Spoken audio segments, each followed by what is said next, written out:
순위가 낮은 요르단과의 안타까운 무승부로 팬들을 실망시킨 한국 대표팀은 조별리그 최종전에서 명예회복의 각오를 다졌습니다. 클린스만 호는 2023 카타르 아시안컵 조별 예선 2경기에서 허점을 드러내고 있습니다. 이전까지는 6연승을 차리며 19골을 넣었고 허용한 골은 단 1개도 없었는데요.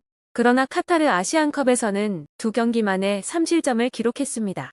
김민재는 이와 관련하여 지난 1월 2일 대한축구협회 올해의 선수 시상식에서 카타르 아시안컵 결승전 예상을 너무 멀리 보고 있는 것 같다고 지적했습니다. 클린스만 호는 분데스리그, 프리미어리그, 리그왕 등 유럽파들을 11명이나 보유하고 있지만 아직까지 선수들의 컨디션과 팀워크가 충분히 갖춰지지 않아 어려움을 겪고 있습니다. 월드컵 우승 후 팀들이 토너먼트 이후에 컨디션을 맞춰가듯 클린스만 호의 최고 컨디션은 아시안컵 16강 이후에 본격적으로 발휘될 것으로 전망됩니다. 특히 왼쪽 풀백과 공격진에서 허점을 보였는데 황의조가 부재로 공격진이 취약한 상황에서 조규성과 오현규 2명만을 데려갔습니다. K리그 최고의 골잡이 주민규는 국내 득점 2위로 최고의 골 결정력을 보여주었지만 그를 선발하지 않은 것은 눈에 띄는 결정이었습니다. 2조에 속한 바레인과 요르단은 중동지방 출신 선수들이라는 점에서 사실상 홈그라운드 이점을 가지고 있습니다.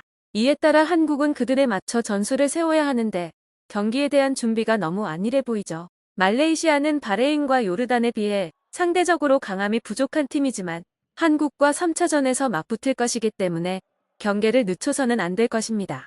김판곤 감독은 말레이시아를 이끌고 있지만 바레인과 요르단에 대한 정보도 충분히 숙지하고 있을 것인데요. 김판곤 감독은 말레이시아 팀을 맡기 직전까지 4년 동안 대한축구협회 감독 선임위원장을 역임했습니다. 가장 중요한 점은 클린스만 감독의 전술적 약점이 더욱 드러났다는 것이죠. 이미 세계 축구계에서 잘 알려진 바와 같이 클린스만 감독은 경기 도중에 상대팀의 전술 변화에 대처하지 못하고 선수들의 개인 기량에만 의존하는 경향이 있습니다. 이는 클린스만 감독이 전략적인 측면에서 부족함을 보여주는 것으로 해석될 수 있는데요. 경기 도중에 적절한 대응을 못하는 경우가 있어 향후 경기에서는 이러한 약점이 적절히 보완돼야 할 것입니다. 2023 아시안컵에서 2점 모두 패배한 말레이시아는 최종전을 앞두고 이미 토너먼트 진출에 꿈을 접어야 했습니다. 그럼에도 불구하고 김판곤 감독이 이끄는 말레이시아는 여전히 도전의 의지를 놓지 않고 있는데요. 이 팀은 조별리그 첫 경기에서 요르단에 대패한 후 바레인과의 두 번째 경기에서는 수비를 잘 펼쳤지만 우위를 점하지 못하면서 승점을 얻지 못했습니다. 말레이시아는 상대적으로 국제축구연맹 랭킹에서 86위와 87위에 위치한 팀들과의 경기에 도전했지만 첫 경기에서는 큰 허점을 드러내었습니다. 김판곤 감독은 두 경기를 돌아보며 요르단전에서는 거리가 멀었고 바레인전에서는 수비는 잘했지만 우위를 점하지는 못했다고 평가했습니다. 이번 대회는 24개 팀이 참가하며 6개 조종 1, 2위 그리고 성적이 좋은 3위 4개 팀이 16강에 진출하는 형식입니다. 말레이시아는 피파 랭킹 130위로서 1승을 거둔 후에도 조 3위로 토너먼트 진출이 어려웠는데요. 상대적으로 낮은 랭킹에도 불구하고 말레이시아는 요르단과 바레인에게 기량상 밀린 채로 토너먼트를 마쳐야 했습니다.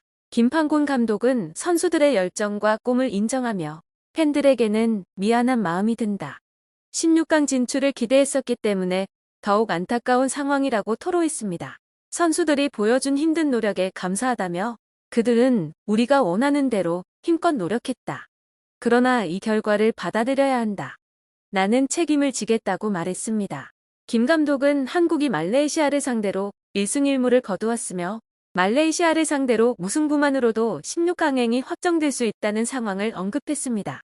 그러나 이전 경기에서의 성적이 좋지 않아 최정예 멤버를 내세우는 고민이 큰 상황이라고 밝혔습니다. 말레이시아는 한국과의 경기가 힘겨운 도전이 될 것임에도 불구하고 김판곤 감독은 긍정적인 마음을 갖고 경기에 임해야 한다고 강조했습니다.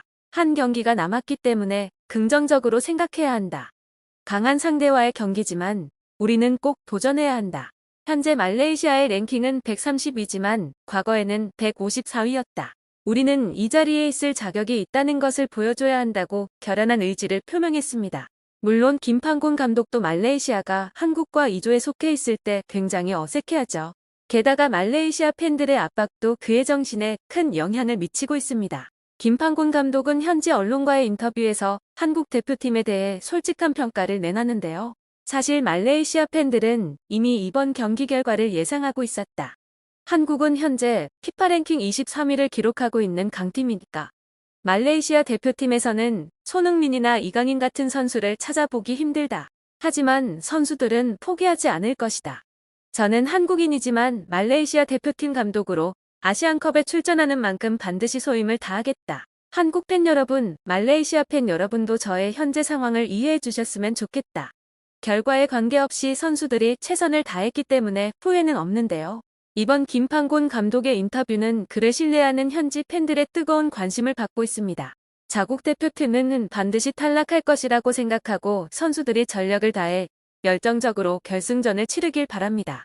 일부 팬들은 지역 최고의 강팀과 맞붙는 것이 말레이시아 대표팀으로서 영광이라며 선수들이 많이 배웠으면 좋겠다고 말했습니다. 한편 중국 대표팀은 2023 아시안컵 A조 조별리그 3차전에서 카타르와의 경기에서 0대1로 패배했습니다.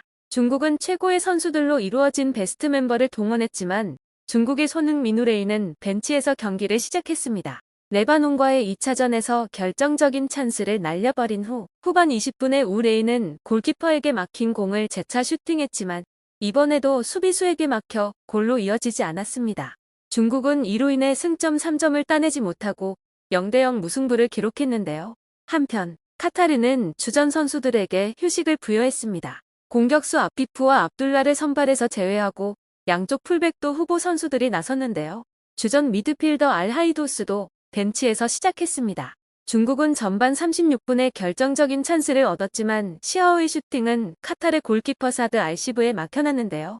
중국은 후반전에도 몇 차례 슈팅을 했지만 골을 허용하지 않는 카타르에 막혀 결국 후반 21분에 카타르가 알하이도스의 발리슛으로 결승골을 넣었습니다. 중국은 동점골을 위해 우레이를 투입하는 등 승부수를 띄웠습니다.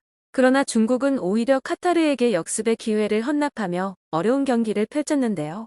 후반전 막판에는 장성룡이 한 차례 골망을 갈랐지만 이전 상황에서 골킥이 선언됐습니다.